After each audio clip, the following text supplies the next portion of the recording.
É isso aí. Andressa Milani, Ademir Maria, Marcelo Rosa, diretamente, Andressa Milani de Portugal, Marcelo Rosa diretamente lá da China e Ademir Maria, né, de Porto Alegre. Mais um programa de todas as segundas-feiras, Bate-Bola Debates.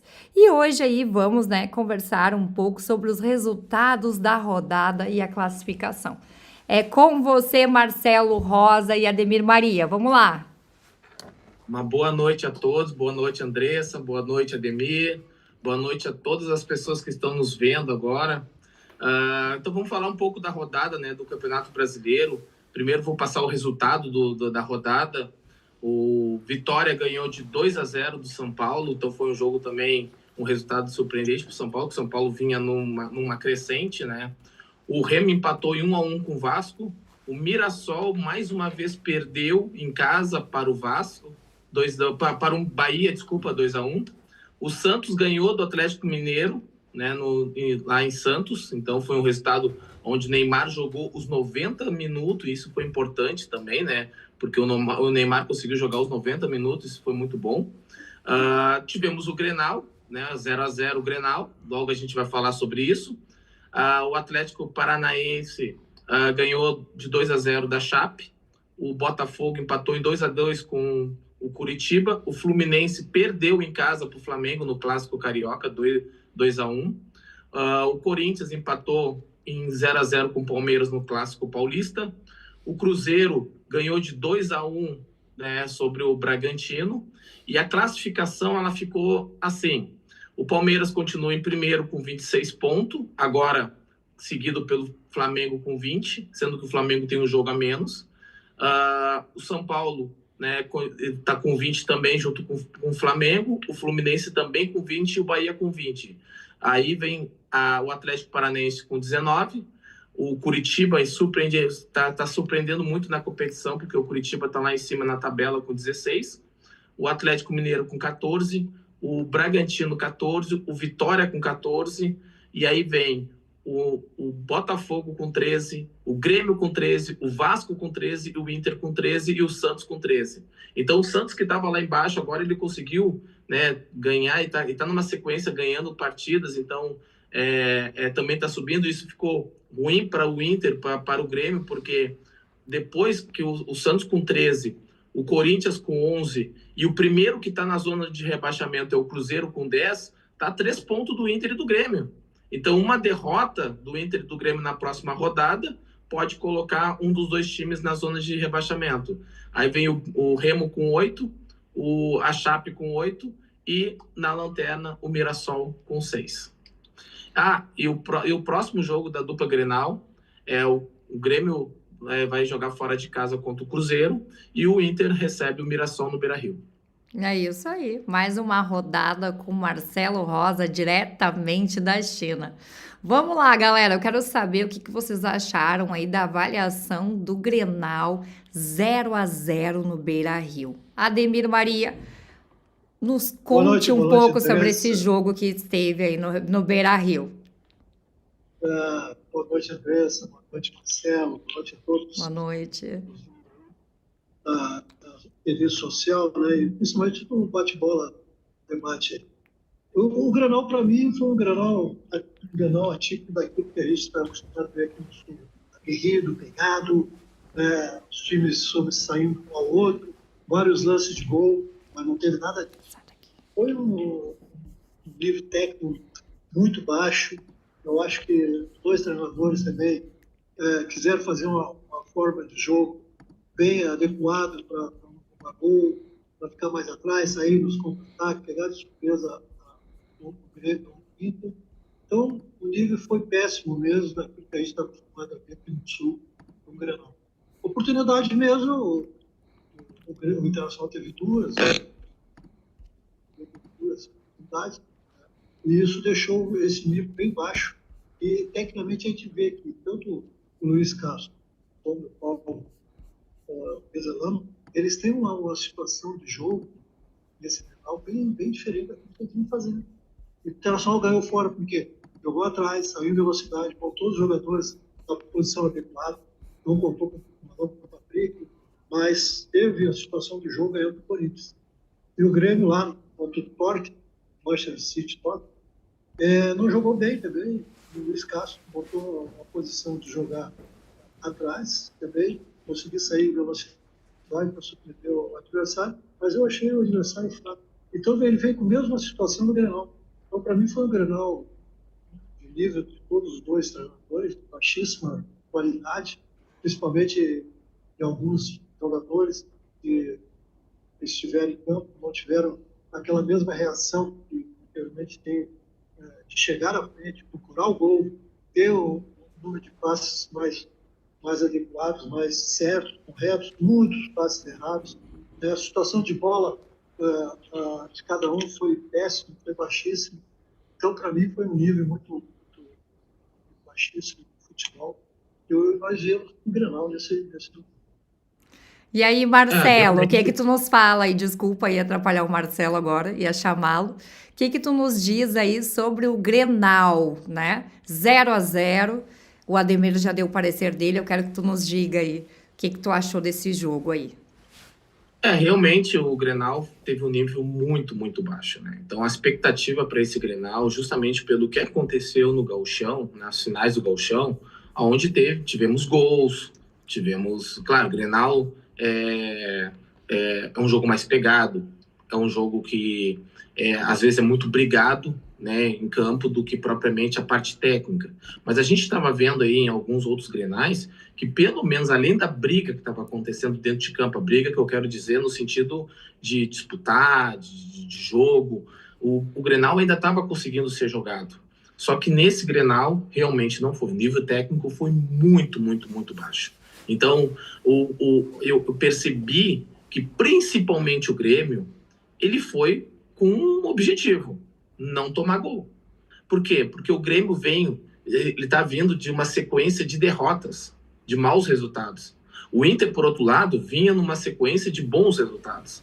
Então, eu acho que justamente por causa disso, acabou que foi planejado pelo Grêmio uma situação de ficar ali recuado, tanto que o Grêmio ficava recuado, né? Ele entregava a bola para o Inter. E o Inter não sabia o que fazer.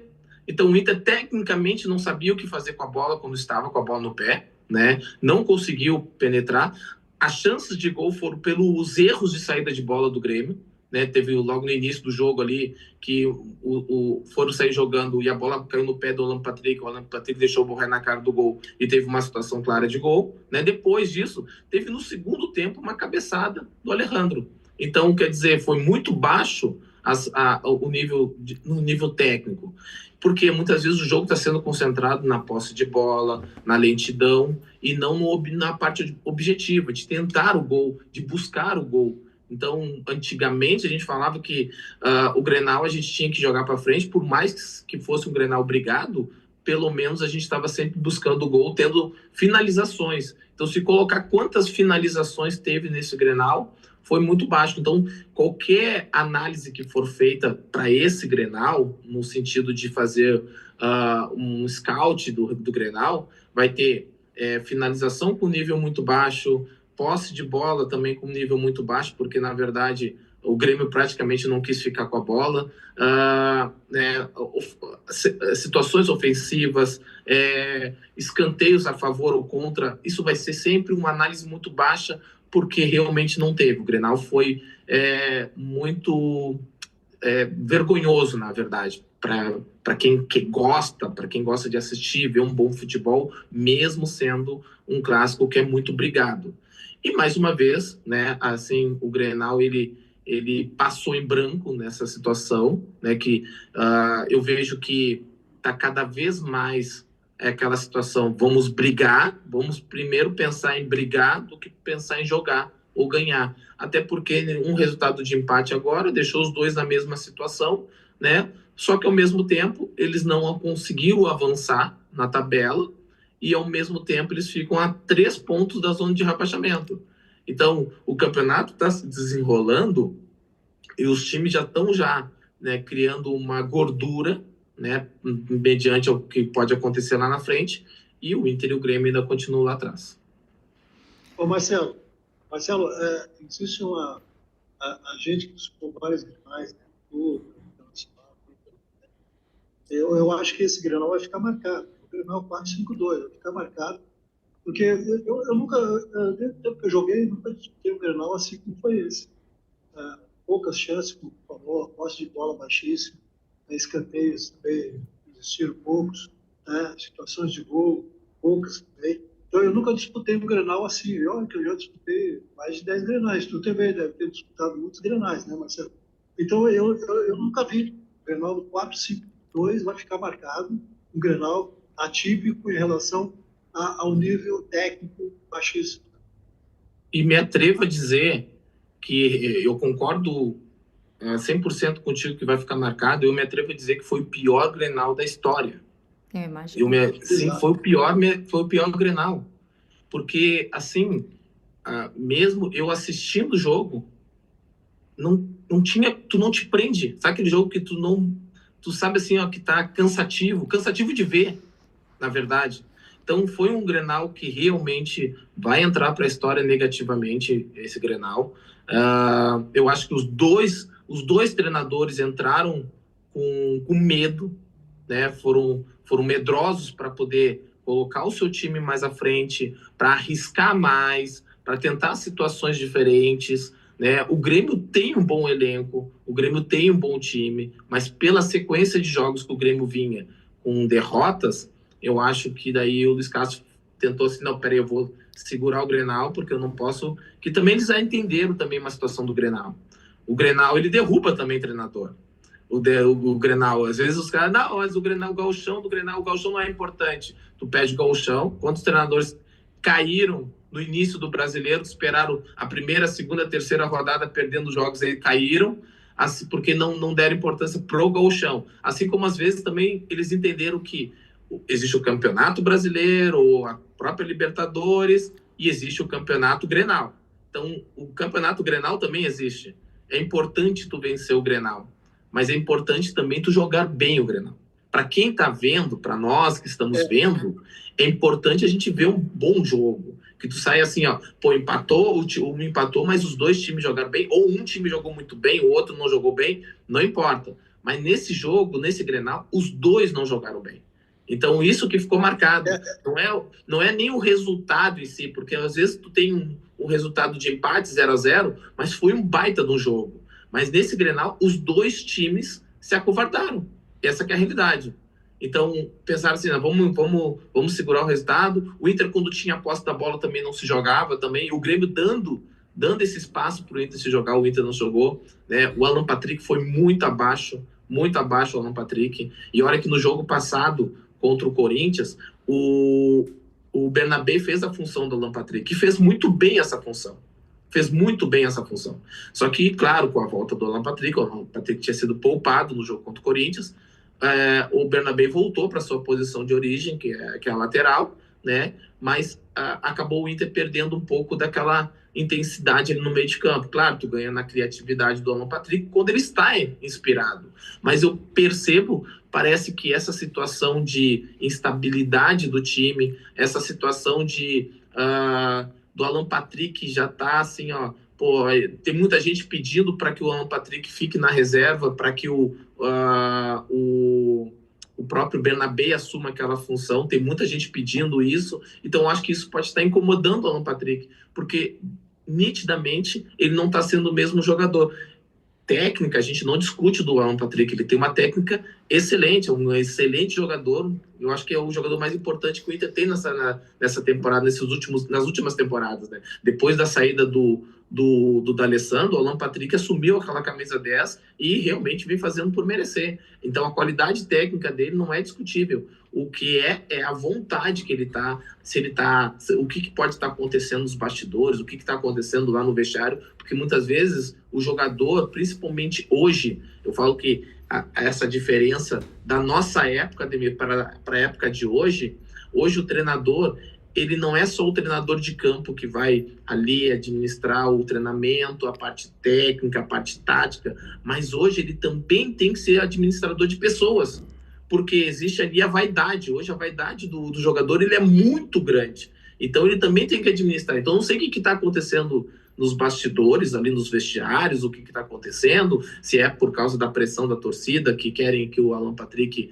fique fora, se é a pressão da imprensa, ou é parte dentro do vestiário, alguma coisa que aconteceu, porque é nítido que o Alan Patrick está desmotivado.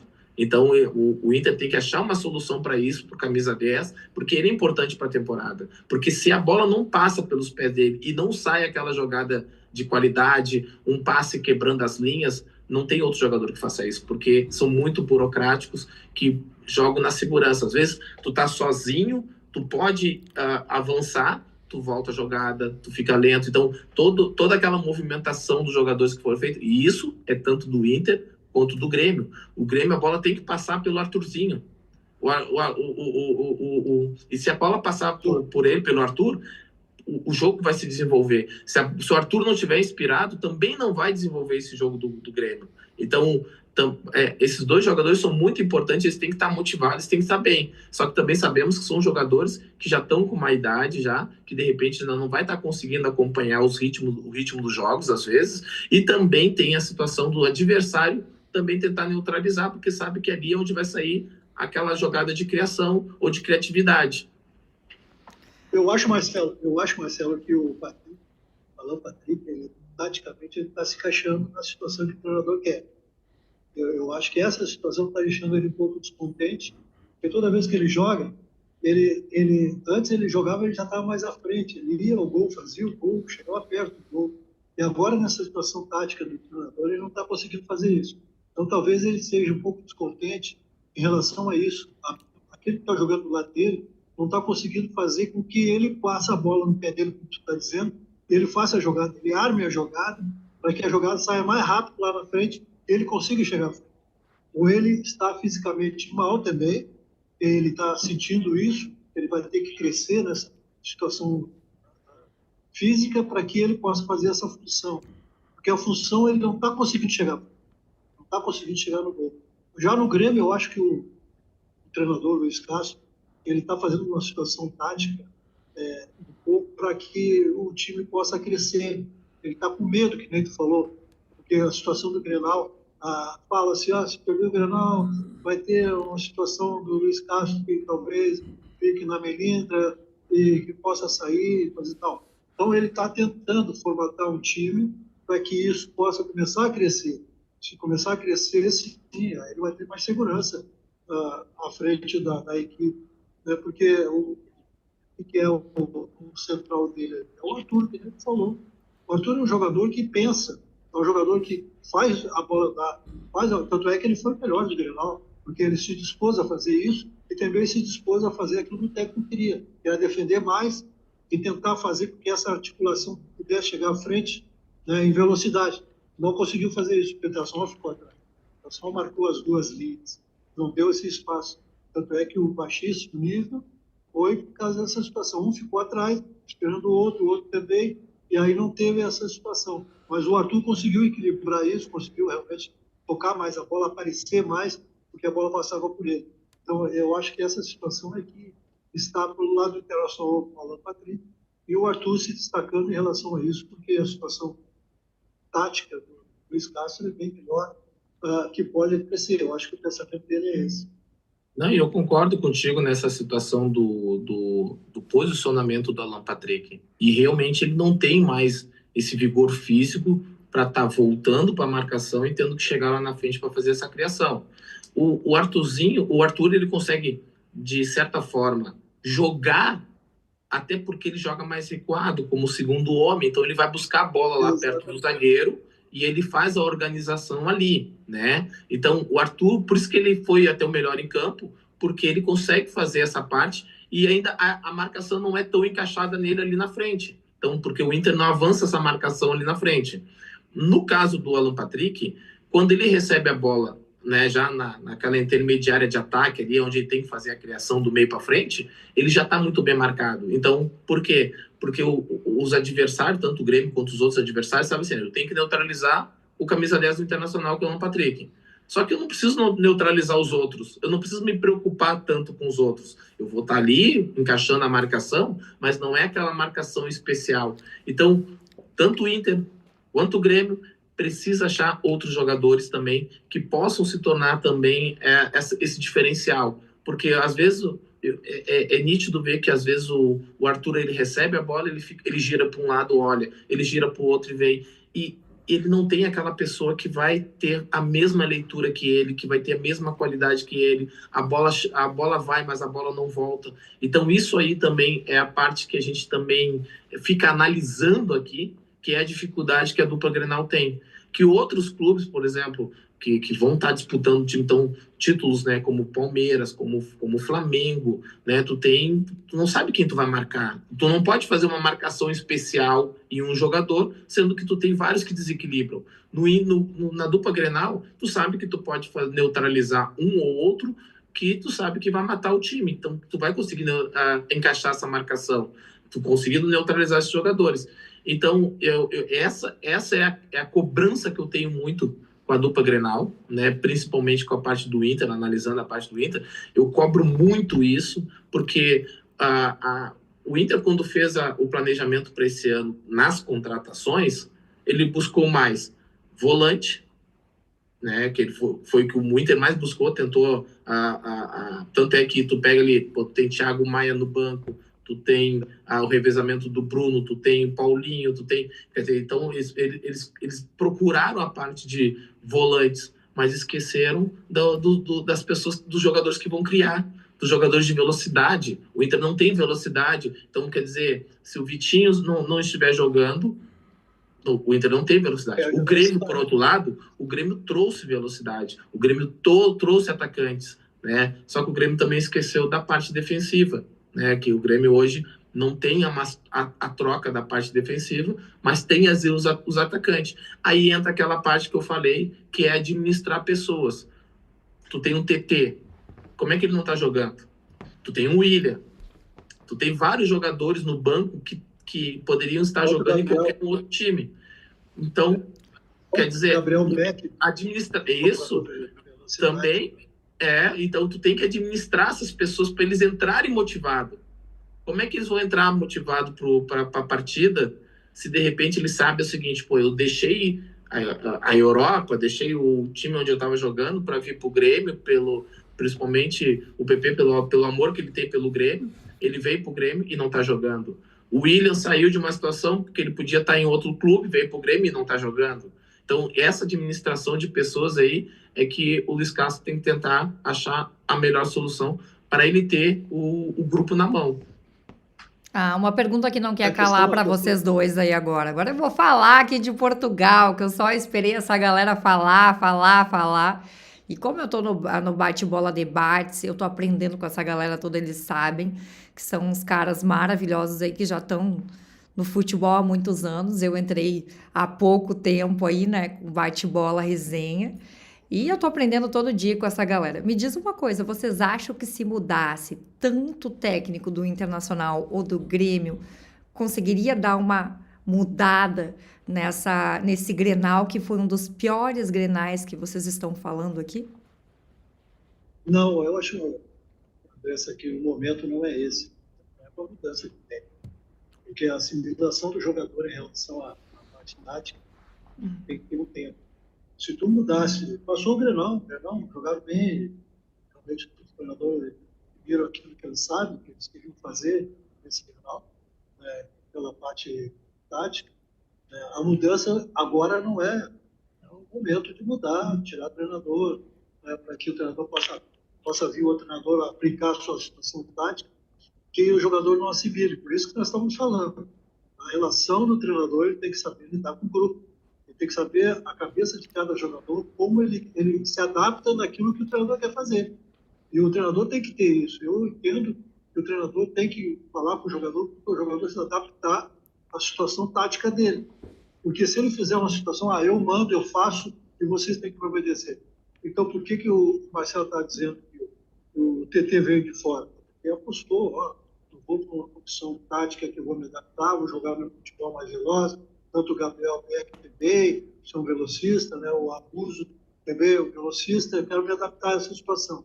Por quê? Porque existe o Arthur, que toca a bola mais, que sabe tocar a bola, ele não chega à frente com rapidez, mas ele toca do lado, faz com que a bola ande mais rápido. Essa é uma situação tática. Pelo Internacional é a mesma coisa. O Internacional tem lá o Carboneiro, que é um jogador, o Vitinho, que é um jogador de velocidade. Então, a adaptação no momento, o treinador tem que pensar nisso. Se não há uma mudança agora, e não pode ter, vamos adaptar a situação tática para que esse jogador possa crescer, porque tem que crescer, tem que desenvolver a situação de jogo, para que o Internacional e o Grêmio saiam da onde estão, porque que nem o Marcelo falou, o perigo está rodando, 13 pontos para 10 pontos, 8, 6, tem que ganhar os jogos, mas tem que modificar a situação de jogo e dar uma condição mais regular, uma condição mais tática para esses jogadores que têm essa velocidade. E que, na verdade, isso depende muito de como tu faz o planejamento inicial, principalmente na contratação de um treinador. Porque o que acontece, tá?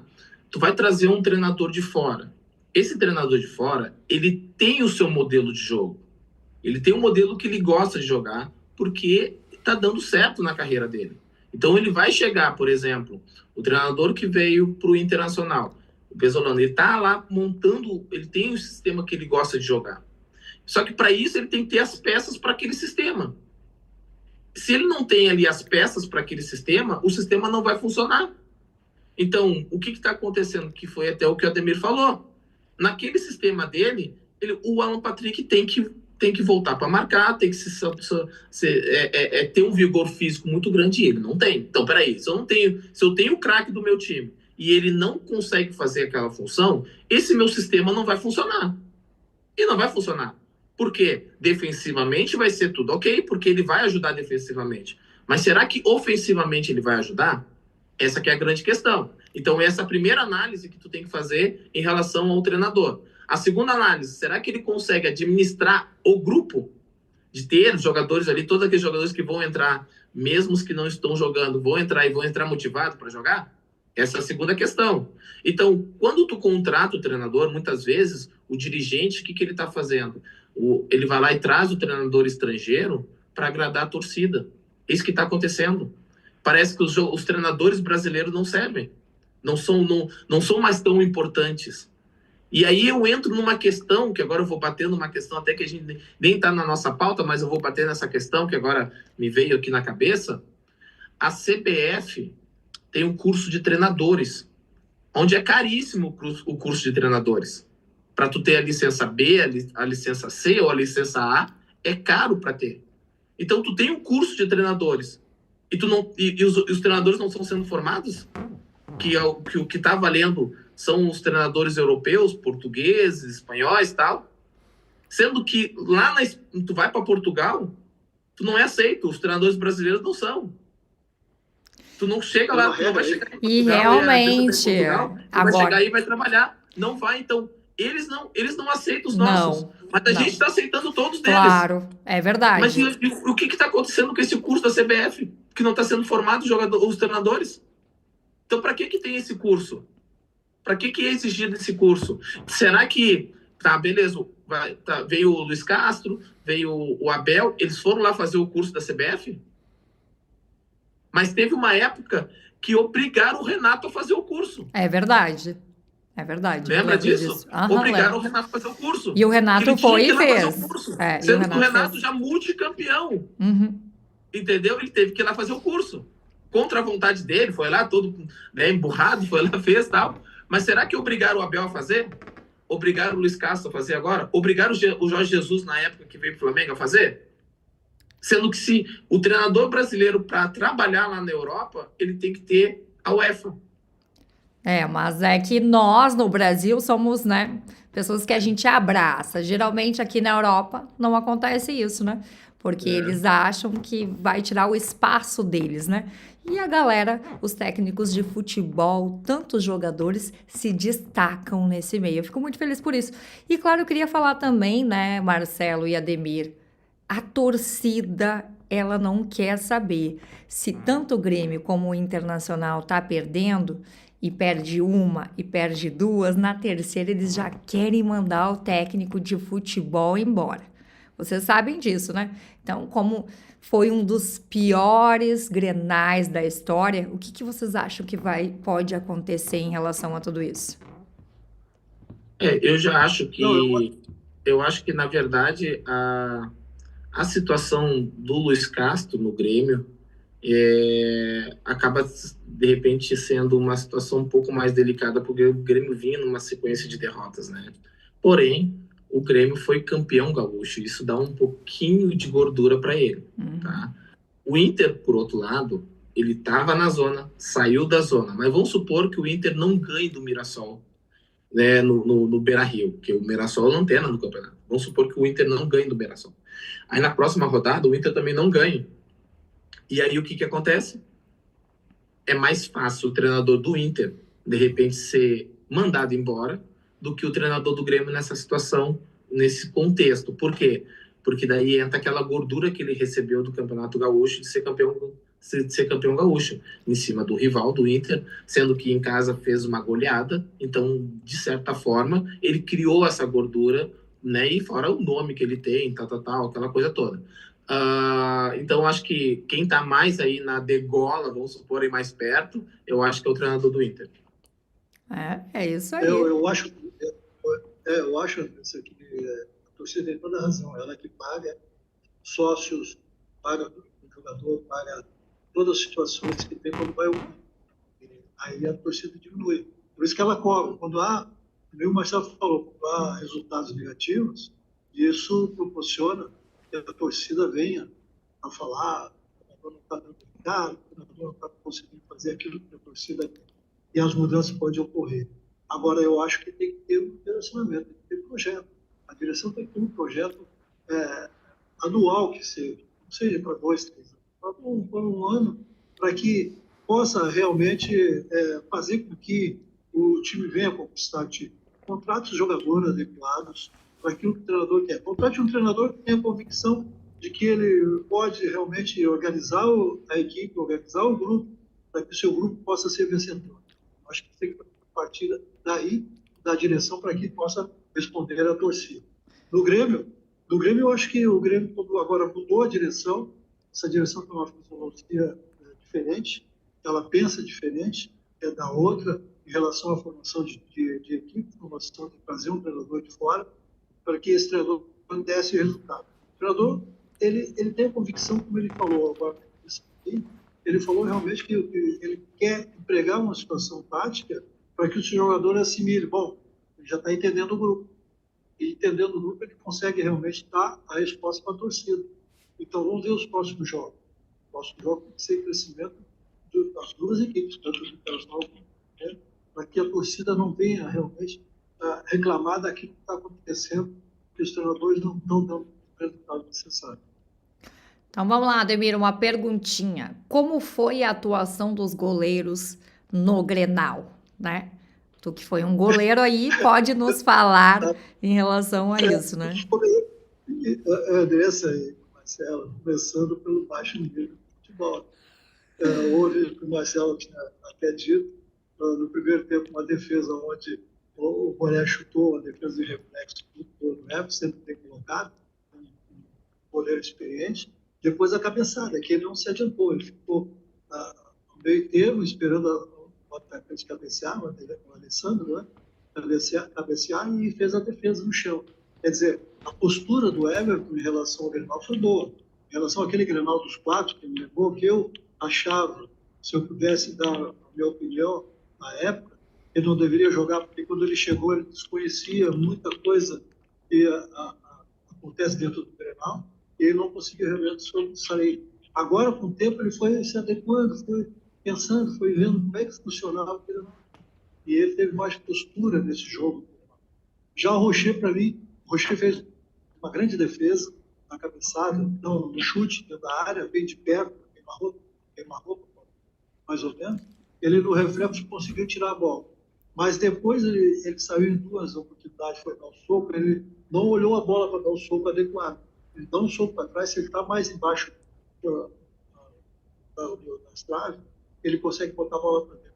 Isso é um erro crucial, um erro de Grenal, no Grenal, que realmente, para ele, ia marcar muito na carreira dele em relação a isso. E o outro também, quando ele dá um soco, ele não consegue dar um soco forte, que a bola saia fora da área. Ele dá um soco, às vezes, dentro da área, e aí proporciona a retomada da bola do adversário, e que possa realmente ele ter a agilidade, a facilidade de estar bem colocado.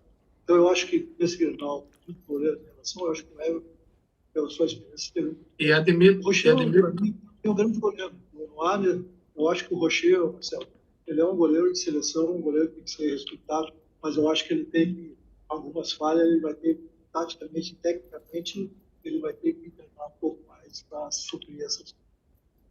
E tu viu, Ademir, que aconteceu também um lance com o Everton? No final do jogo, um torcedor do Inter pediu para tirar uma foto, porque o filho dele, um filho pequeno, gosta, né? E eu acho que aquela coisa de ver o jogador não pelo que ele faz pelo Grêmio, o que ele já foi pela seleção, pelo Palmeiras, e quis tirar foto.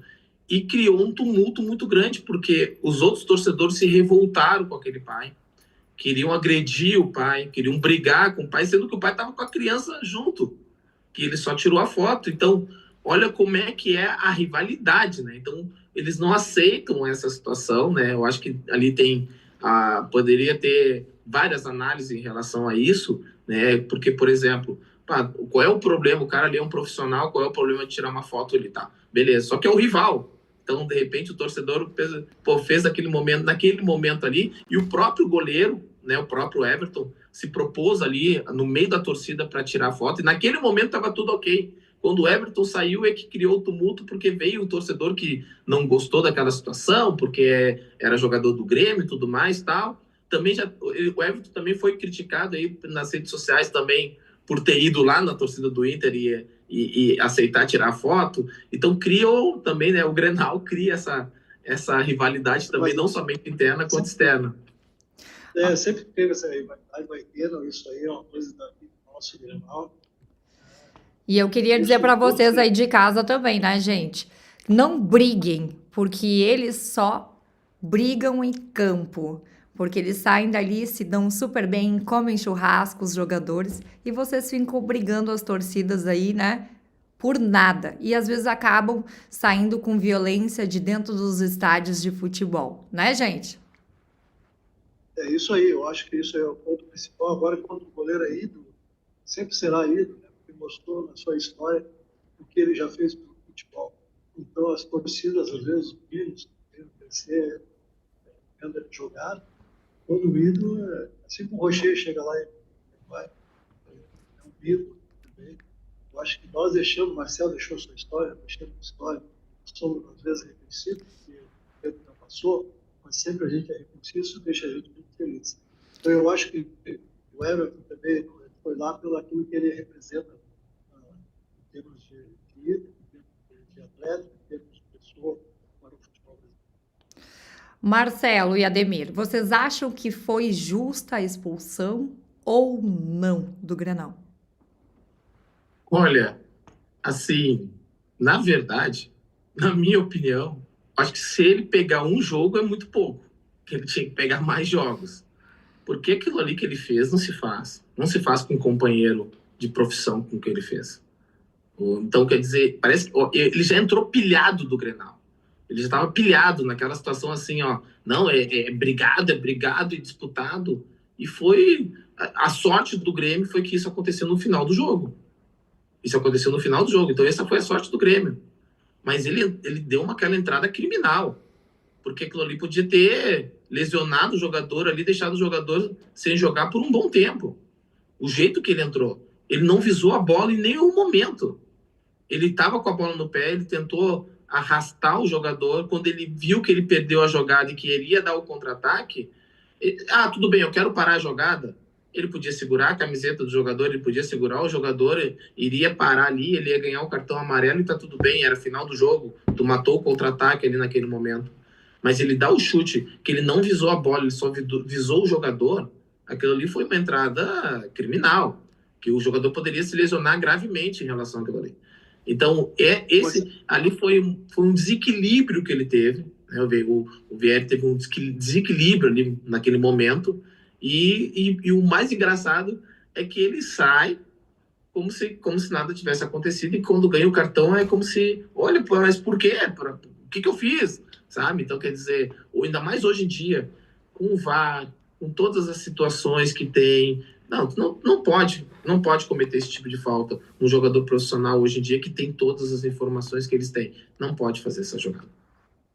A questão toda, Marcelo, em relação ao Vieri, é um jogador do bom voto para a equipe base. E ele talvez não está sendo orientado adequadamente em relação a seguir a sua carreira como profissional. Eu acho que foi infantilidade dele, inexperiência dele, e depois a pilha que realmente ele tem fora de campo, em relação ao Grenal antes, pode surgir talvez daqueles que estão mais perto dele, entra no Grenal, vai com força, não dá espaço para ele, chega firme, e aí ele interpreta isso como se fosse essa situação que ele fez. Ele entrou, lógico, tem razão, pega mesmo internacional, poderia ter uma lesão grave. Eu acho que a expulsão foi adequada, a expulsão foi correta, né? E ele tem que mudar essa cabeça, tem que ser orientado para que não possa acontecer. Que é um jogador jovem, um jogador realmente que vai ter que modificar a sua maneira de jogar, a sua maneira de pensar, para disputar grandes jogos. Porque os grandes jogos vão mostrar isso, e essa deficiência que ele teve no final, essa falta que ele fez, é uma falta adequada, uma falta realmente que ele não poderia fazer e que não deve mais fazer, porque vai receber uma penalidade alta em relação àquilo que ele fez, isso vai acontecer, ele, por ser um jogador jovem, está sendo titular, está tendo a sua oportunidade, ele tem que ter a cabeça no lugar, porque o futuro dele está aí na frente. Tivemos mais 2 clássicos, um carioca, Flamengo, vezes Fluminense e um paulista. Corinthians vezes Palmeiras. Qual a avaliação de vocês nos 2 jogos? E também sobre a explicação do jogador do Corinthians por gestos obscenos flagrados pelo VAR. Olha que coisa! Meu Deus do céu, eu nunca esperei ler numa notícia que isso estaria acontecendo no estádio de futebol no Brasil. Realmente é complicado, né, Marcelo? Realmente é muito complicado isso, né? Porque e tá na regra, né? A regra já diz ali que tu não pode fazer gestos obscenos e tal, então já tá na regra. E aconteceu um lance também no meio da semana parecido. O jogador também foi flagrado no fazendo gesto obsceno e foi expulso. E menos de uma semana depois, o jogador do Corinthians, o André do Corinthians, acaba fazendo a mesma situação dentro do clássico, sendo que as câmeras hoje em dia estão focado diretamente em todos os jogadores, em todos os movimentos. O VAR ele está ligado em todos os movimentos de cada jogador, seja quem está dentro do campo e também quem está ali na casa mata. Então, o próprio Abel também já tinha sido punido com 2 jogos porque também fez o mesmo gesto.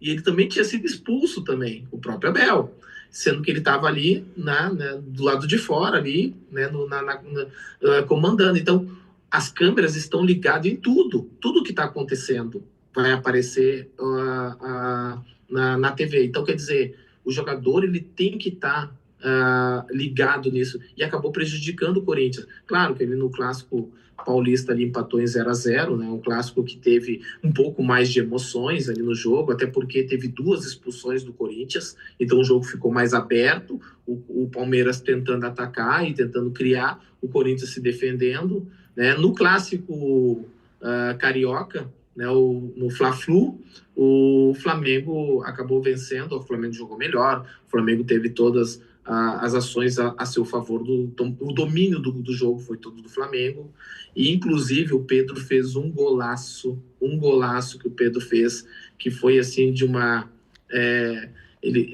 inteligência muito grande, mas também um erro gravíssimo da defesa do Fluminense, principalmente do Fábio, que é um goleiro muito experiente. Foi sair jogando, o Ademir até pode falar um pouco melhor sobre o que aconteceu com o Fábio. Ele foi sair jogando, a bola foi no zagueiro, foi no outro, rebateu, só que o Fábio estava fora do gol. Quando a bola caiu no pé do Pedro, o Pedro viu que o Fábio estava fora do gol e encobriu, quase lá do meio de campo, ele encobriu o Fábio, que não voltou rapidamente para sua posição, mas fez um golaço. O Pedro, que que praticamente já entrou para a história como o maior artilheiro do Flamengo, né? Então, é um jogador que até eu estava vendo a declaração, né, na coletiva do treinador do Flamengo em relação ao Pedro, que ele disse que quando ele chegou no Flamengo, todos falavam que o Pedro não sabia se posicionar. Pô, eu fiquei pensando assim, aí ele até falou, pô, mas o Pedro, a qualidade que ele tem, a capacidade que ele tem, jogador de seleção brasileira, o maior artilheiro, praticamente está se tornando o maior artilheiro da história do Flamengo. Como é que ele não sabe se posicionar? Porque se ele não sabe se posicionar, ele não vai saber fazer gol. Então, ele não estaria nessa estatística, né, de se tornar o maior. Então, eu vejo que muitas vezes a parte tática que os outros treinadores querem pôr, de fazer esses jogadores fazer mais a parte tática do que usar a parte técnica deles, acabam prejudicando o jogador. E hoje o Pedro está motivado, aí entra aquela coisa, eu vou chegar, vou dar moral, vou fazer, vou isso, aquilo. Então, eu conheço dois. Um eu trabalhei e um eu vejo que sabe fazer isso perfeitamente. Um é o Abel realmente, ele na parte de vestiário, ele consegue fazer com que todo o grupo goste dele, então ele consegue administrar muito bem, e ele sabe levantar o ego do jogador, e o outro é o Renato. São os dois que eu conheço que sabem fazer muito bem isso, né, e ajudam muito. Então, foram dois belos clássicos, foram dois bons jogos, né, claro, com as suas respectivas situações, né, o Corinthians ali, que estava sendo pressionado pelo torcedor, e aconteceu uma coisa na semana que foi uma coisa muito preocupante. A torcida pressionou os jogadores na saída, e isso, na verdade, não é o pressionar, na verdade, até eu me expressei errado. Eles encurralaram os jogadores. Eles ameaçaram os jogadores do Corinthians, que se não ganhasse, se perdesse o jogo, né, nem se não ganhasse, se perdesse o clássico no final de semana, olha, tipo assim, nem aparece aqui, porque, né, o bicho vai pegar para vocês. Então, quer dizer, essa ameaça que os jogadores do Corinthians receberam, fizeram com que eles se preocupassem. A gente tem que ficar aqui, a gente tem que correr, não podemos perder o jogo, não podemos isso e tal, né? Então, quer dizer, isso acontece dentro do futebol e é muito feio, é muito ruim, porque o cara é um trabalhador. Porque, por exemplo, eu, na época de jogador, o torcedor ia lá na hora do estádio vaiar, ok. Agora, o torcedor ia lá, eu saindo do treino, eu já estou indo para minha casa, e o torcedor me pressionar ali, ou num shopping, ou num restaurante, e eles falando, eu vou atrás de vocês, a gente vai te achar num restaurante e tal, a gente vai ficar seguindo vocês. Pô, imagina tu tá com a tua família e a pessoa tá lá te seguindo, a pessoa tá te pressionando, sendo que os jogadores não vão no serviço das pessoas para pressionar eles. Então, isso aí é uma coisa que o futebol, ele proporciona, ele libera essas situações, parece que é tudo liberado para poder atingir os jogadores. E muitas vezes eles acham que aquilo ali está ajudando e que vai fazer o jogador se motivar. Não, muitas vezes o jogador acaba se acovardando, o jogador acaba... Peraí, eu não vou arriscar uma jogada, eu não vou fazer uma situação, porque se eu errar eu vou ser criticado. Então, em vez de ser positivamente, acaba se tornando algo negativo. E na realidade, os jogadores até acabam ficando com medo, né? Porque se perder, pode, sei lá, o que acontecer na saída ali, ou a pessoa pegar... Porque as pessoas não entendem que tinha que levar o esporte como uma brincadeira. Porque nem eu falei ali agora há pouco, os jogadores, eles são rivais só no campo, gente. Saiu dali, eles se dão bem, comem churrasco junto, estão em festas em família. Vocês têm que entender isso. A rivalidade deles é só ali dentro do campo, na hora que estão jogando. E aí essa galera aí toda aí, né, sai, faz a maior fusarca fora do estádio, dentro do estádio, né? E acaba fazendo violência lá dentro. Isso não é legal. Vamos levar o lado do esporte para a família, vamos aproveitar, ir para os estádios de futebol com a família, né? Ver o futebol em casa, comendo a sua pipoquinha. Eu me lembro como era legal antigamente, né? Quando eu era bem novinha, não vou falar minha idade aqui, que a gente via a seleção brasileira jogar, que as escolas paravam. Como era lindo aquilo ali. E hoje em dia a gente não tem, de fato, aquele espírito daquela época, né? Exatamente. Isso acontece principalmente no Corinthians. O Palmeiras também tem essas coisas. mas essa pressão que a torcida dá, por isso que deram lá, isso vai mais na organização da direção, não deixar a aproximação dessas situações da torcida do Corinthians, lá que é mais alta. E eu gostaria também de pedir para os jogadores, né? Eu não sei, acho que está demorando para entrar aqui por causa que, imagina os países diferentes. Portugal, Brasil e China. Aí demora para. Exato. Eu gostaria de também pedir aos Acho jogadores, né, que não fizessem gestos obscenos, até porque temos crianças assistindo futebol, né? Você gostaria que fizesse isso para o seu filho em casa? Não gostaria, né? Que seu filho viesse ver gestos obscenos no estádio de futebol. Não só jogadores, como técnicos aí que têm feito, né? Pelo que eu percebi que os guris estão me falando, como eu tô aqui em Portugal, não consigo ver tudo aí do Brasil. Mas vamos respeitar, gente. Vamos levar o futebol como família. Vamos se divertir, mas sem brigas, sem os jogadores pegar e fazer gestos obscenos para essas pessoas verem isso. Isso acaba sendo ridículo. Isso vai repercutir no mundo todo, não só aí no Brasil, né? E eu acredito que agora pode ser que a própria FIFA, o próprio estádio de futebol, os técnicos façam alguma coisa para isso parar de acontecer. Ou pega e exatamente. expulsa, ou pega e manda embora, porque isso tem que parar. De fato, tem que parar. Exatamente. Eu acho que esse jogo Corinthians e Palmeiras, esse gesto obsceno que foi feito pelo André, foi impensado. O guri também, mas não deve fazer. Eu acho que tem que ter mais orientação da parte da administração, da parte da diretoria, para que isso não possa acontecer nunca mais. Porque essa orientação, ele já foi para campo não sabendo que está envolvendo todo o futebol. E há leis contra isso, e há VAR, e há câmeras, várias câmeras, coisa e tal, ele não está sabendo disso. E realmente foi penalizado. Penalizado, e ele vai pensar duas vezes agora, e quando entrar em campo, ter realmente a sua conduta boa, a conduta realmente direcionada ao grupo que está jogando, e principalmente ao torcedor. O Mateuzinho também foi expulso por uma situação que eu já estava, quando eu estava vendo o jogo, ele no começo, quando foi expulso o André, ele já procurou querer complicar a situação para que expulsasse, procurar a expulsão do Palmeiras. E aí a cabeça dele já ficou pensando nessa situação. Então, com a entrada dele, 2 ou 3 entradas que ele estava fazendo, o Corinthians realmente começou a decair, começou a ficar um pouco nervoso em relação a isso. Mas eu acho que o treinador, ele realmente, rapidamente, ele transformou a sua situação tática para uma situação de defender e deixar o Palmeiras mais confuso. O Palmeiras ficou mais confuso no jogo, porque quando foi expulso os dois, ele trouxe o seu time para trás, porque o número estava bem menor, e aí ele colocou os jogadores adequados para que pudesse fazer essa defesa e sair em contra-ataque. Tanto é que o Corinthians teve uma oportunidade lá concreta do Yuri, né? Uma grande defesa até do goleiro do Palmeiras.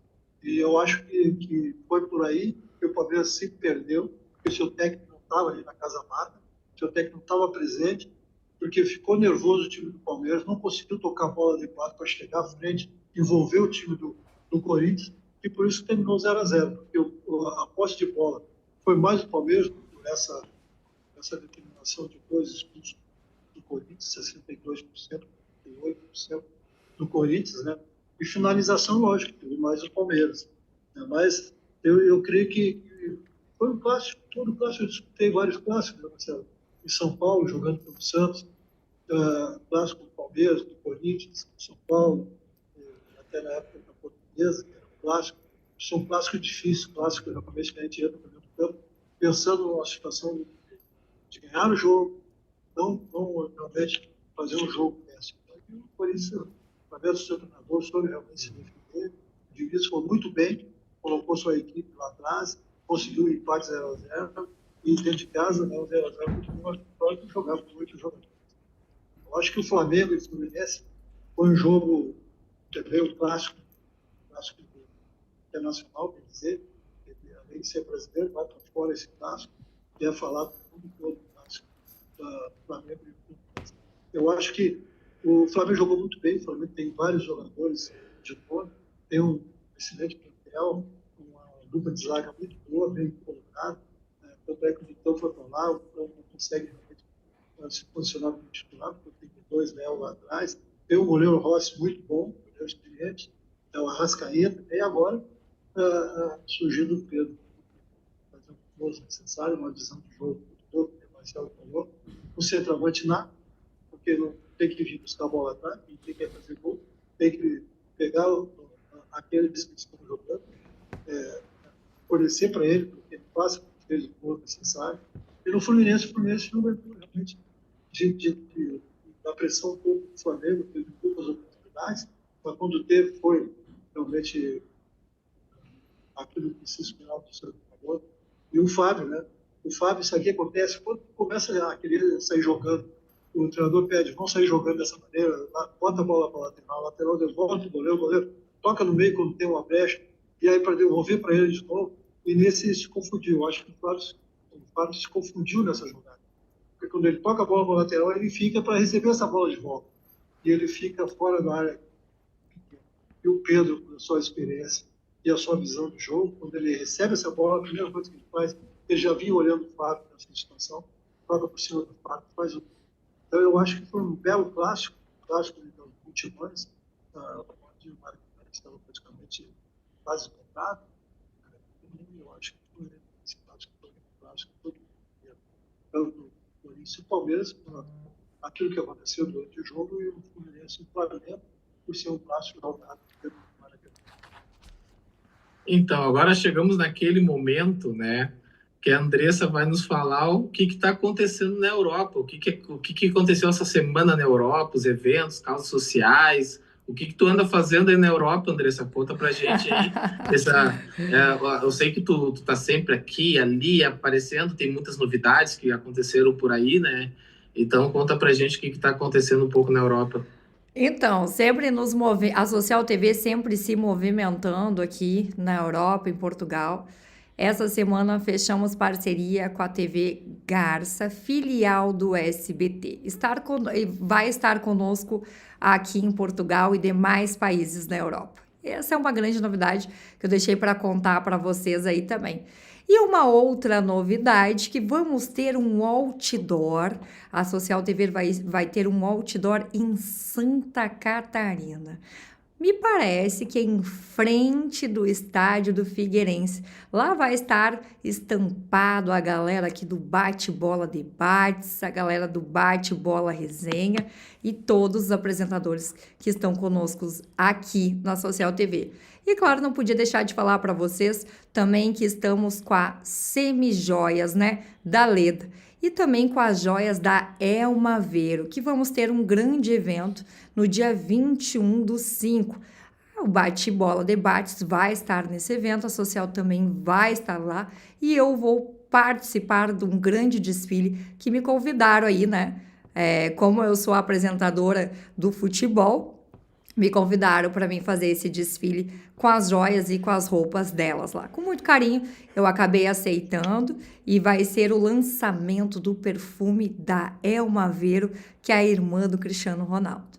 E vamos ter também palestras, né? Palestras e eventos do futebol aqui em Portugal. Mas isso aí é mais para frente que eu vou contar para vocês, só para deixar vocês curiosos aí de casa e que os nossos jogadores e apresentadores virão, tanto o Marcelo lá da China como o Ademir, para palestrar aqui. A gente vai fazer um grande leilão para fazer doações desses valores para algumas entidades carentes que de fato realmente precisam. Eu também queria deixar um beijo aí para o meu grande amigo Baidec, que eu tô, Baidec, eu tô com saudade de ti, tá? Tu tá me devendo uma visita aqui na Social TV, aqui em Portugal. O William também, o filho dele, que é empresário, também maravilhoso, um cara super incrível. Às vezes a gente acaba se esbarrando quando ele tá em Portugal, porque ele mora aqui nos estádios de futebol. Então, a gente sente falta dessa galera aí do Brasil, né? Estando aqui conosco.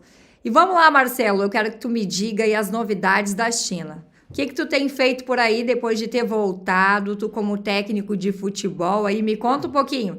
E sem falar, deixa eu falar com vocês aí de casa. Me diz aí, Marcelo, e vou abrir o bate-papo agora nas próximas vezes para a gente começar a conversar com a galera de casa, para os guris também responderem aqui, porque além dos fãs, tem os jogadores de futebol que vão participar do Bate-Bola Debates aqui. E aí, Marcelo, me fala, como é que tá aí pela China? Pretende voltar para o Brasil? Quer continuar de técnico de futebol? Agora deixei ele no enrosco aqui, Ademir, olha lá. Agora tu me complicou, né? Não, aqui tem bastante trabalho, então realmente a minha semana aqui, eu fiquei 2 meses no Brasil, né? Então, quer Sim. dizer, eu tive umas férias prolongadas, agora eu tenho que recuperar o tempo perdido do que eu fiquei no Brasil, né? Porque, na verdade, a minha volta, eu não consegui voltar por causa da guerra, porque o meu voo era por Doha, no Catar, e naquele momento estava já, né, numa situação complicada lá. Então, o meu voo tinha sido cancelado, eu acabei ficando mais um tempo no Brasil. Aproveitei mais um pouco lá com os meus filhos, né? Até quero mandar um beijo para eles aqui, né? Que eu já estou com muita saudade. Eu sei que eles estão assistindo, que eu mandei para eles ali. Eu falei, vai assistir teu pai aí agora, né? Para um pouquinho de jogar videogame, para um pouquinho de mexer no computador, né? E vai assistir o teu pai ali um pouquinho. Né? E então fiquei muito feliz que o meu filho mais velho, ele não é muito de jogar futebol, então ele não é de jogar, ele gosta mais de basquete, né? Então ele é muito do basquete. E aí, essa semana ele falou, papai, olha o que eu fiz. Aí, o que foi? Mostrou lá um vídeo ele jogando bola, né? Eu falei, olha, tá começando a querer jogar futebol agora, tá bom. Tá, né? Então, quer dizer, é legal, assim, ver. E aqui a gente trabalha muito com a parte de formação, né? Das categorias de base, né? É trabalho de formação. A China, ela, ela teve um tempo que ela estava somente contratando jogador de nome, que ela queria fazer um nome na China. Tanto é que veio o Hulk, veio o Oscar do Inter, né? Veio o Iniesta, tá aqui também. Então, quer dizer, começou a vir jogadores, mas todos esses jogadores que já tinham uma carreira consagrada.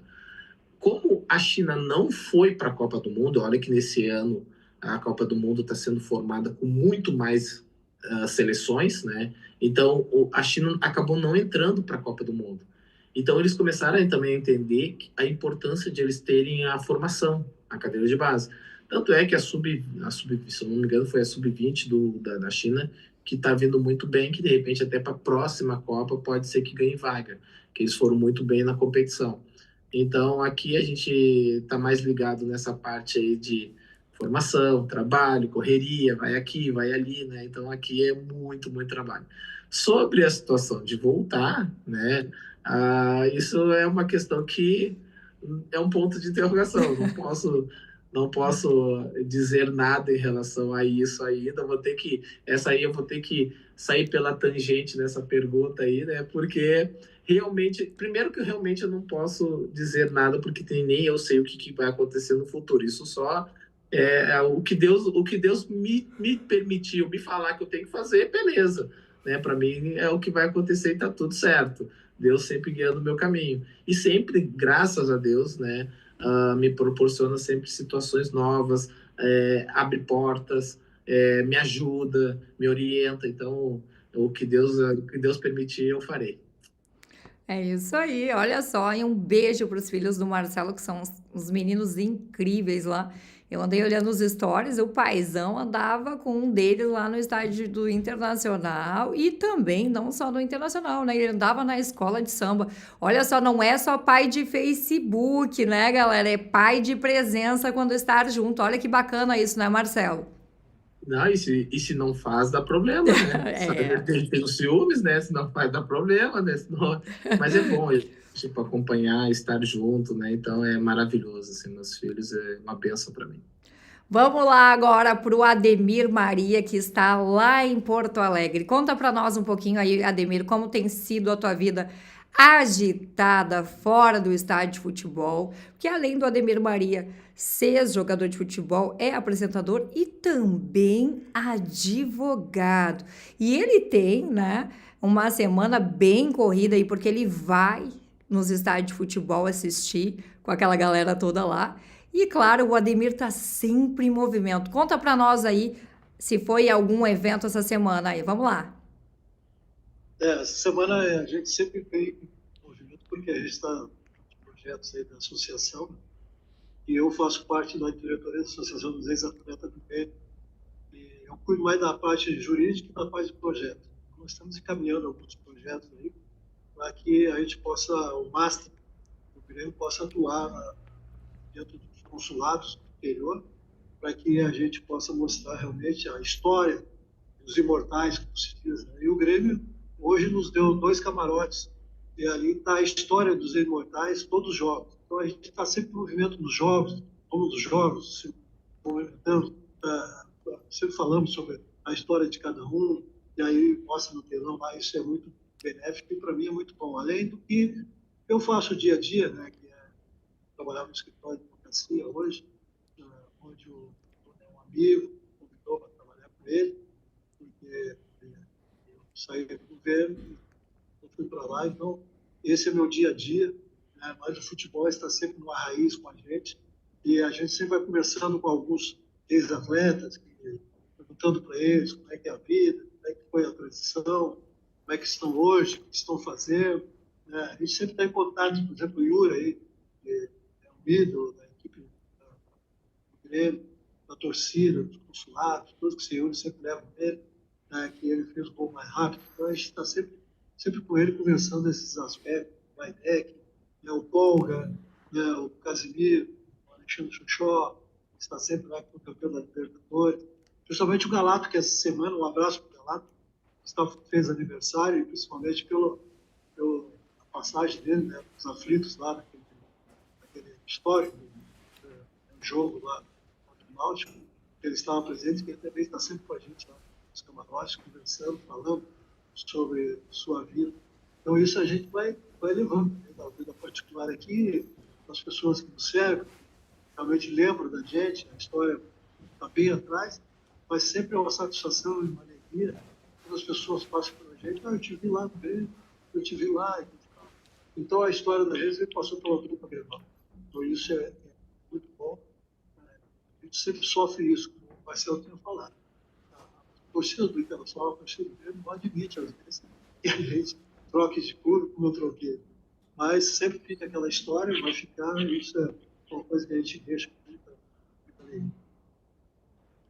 É isso aí, então vou finalizar aqui com os recadinhos dos patrocinadores e os apoiadores aí. Vamos lá. A pousada Village Estaleirinho, lá de Balneário Camboriú, que é uma pousada pé na areia. Um abraço para o Alejandro, meu nosso grande amigo Alejandro, que está conosco desde o início do bate-bola e continua conosco aqui, né? Vamos por muitos e muitos anos. Um abraço para vocês aí, essa família é linda, maravilhosa, é uma pousada incrível e eu tenho certeza que vocês vão adorar. Sigam lá, Pousada Village Estaleirinho no Instagram.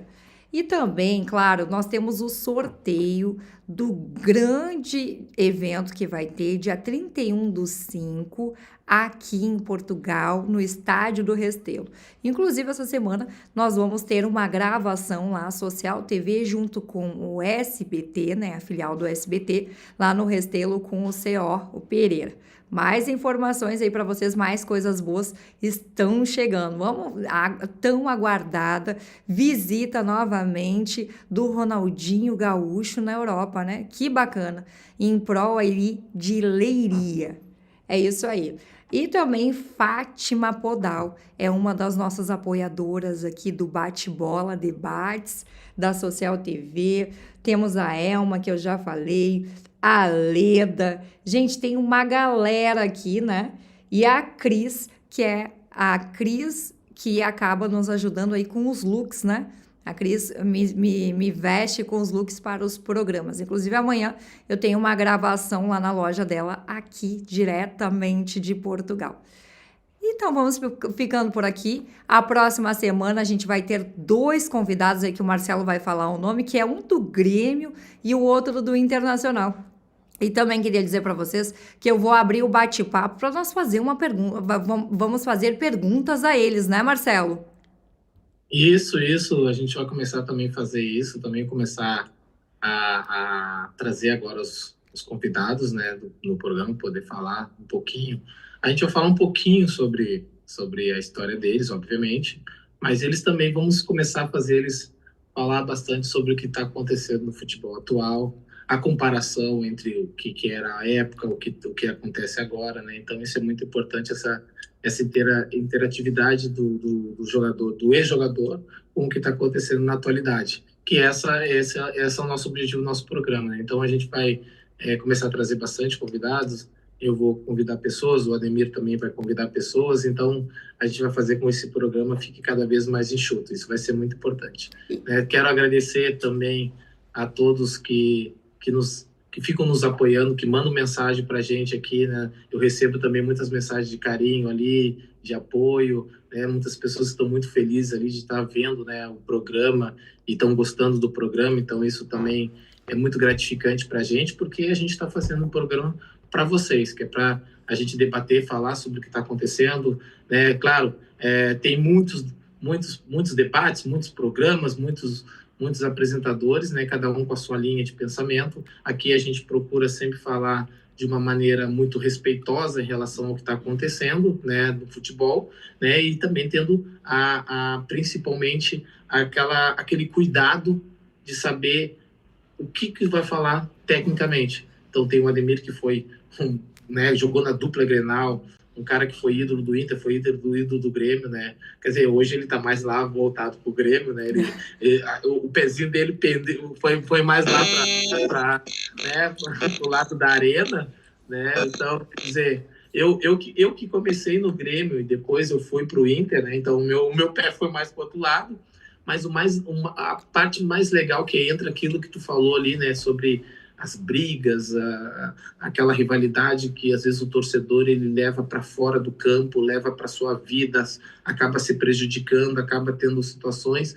Os jogadores, não, a gente já jogou Grenal contra, a gente já brigou lá dentro, chega ali fora, tá tudo ok, hoje somos todos amigos aqui fora, né? A gente tem um carinho muito grande um pelo outro e assim, um respeito, e isso é muito bacana, o futebol proporciona isso, né? Então, quero agradecer a todos aí que mandaram mensagem. Eu não consegui responder hoje a todos aqui de imediato, né? Mas no próximo eu vou começar a responder a todos aí, até porque eu vi que teve muitas perguntas, muita gente fez muitas perguntas. Mas como o programa foi muito dinâmico hoje, que a gente acabou eu acho até que a gente estourou o nosso horário, né? Sim. A gente acabou, então o programa foi muito dinâmico hoje e o tempo passa, o tempo voa. E isso significa que foi muito bom o programa. Então, uma boa noite a todos. Agradeço pela presença de todos aí, né? E até o nosso próximo programa.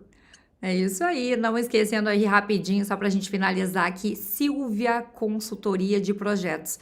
Ela que acabou fazendo o nosso grande projeto aqui da Social TV, aí, e você que quer segui-las nas redes sociais ali, Silvia Consultoria e Projetos. Ela consegue verbas, não só para televisão, para o audiovisual, para o esporte e para a galera aí que está começando com projetos de escola, né? Chama a Silvia aí e falem com ela, tá bom? Beijinho aí pro Ademir, pro Marcelo Rosa. Até segunda-feira, bate-bola, debates ao vivo e vamos ter, né, perguntas. Vocês perguntam e o Marcelo e o Ademir respondem junto com os jogadores que vão estar conosco. É isso aí. Boa noite, beijinho. Até a próxima. Boa noite. Boa noite a todos. Boa noite a todos. Oh.